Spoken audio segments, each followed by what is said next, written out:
রাজ্যের বিরোধীরা রাজ্য সরকারের বিরুদ্ধে ক্রমাগত মিথ্যাচার করে যাওয়ার অভিযোগ তুলল শাসক বিজেপি।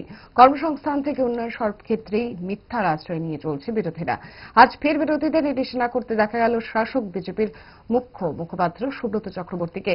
দলের প্রদেশ দপ্তরে আহত সংবাদ সম্মেলনে বক্তব্য রাখছিলেন তিনি। কর্মসংস্থানের প্রসঙ্গ তুলে সুব্রত চক্রবর্তী কি জানিয়েছেন শোনাবো।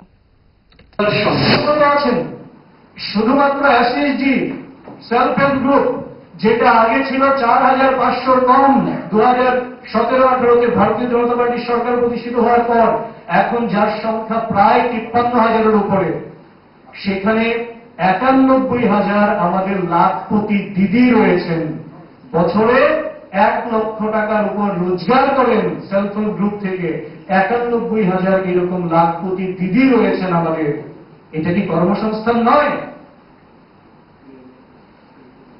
কি বলে মানুষকে বিভ্রান্ত করছেন? প্রকৃত তথ্য নিন, তথ্য নিয়ে যান মানুষের কাছে।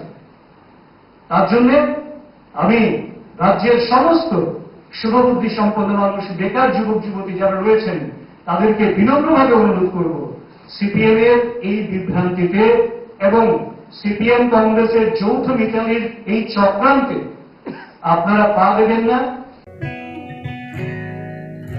জুড়ে থাকে বাঁধন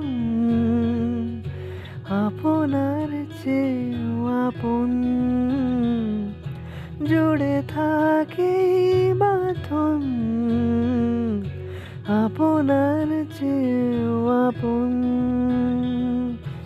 আপনার চেয়েও আপন। স্বর্ণ কমল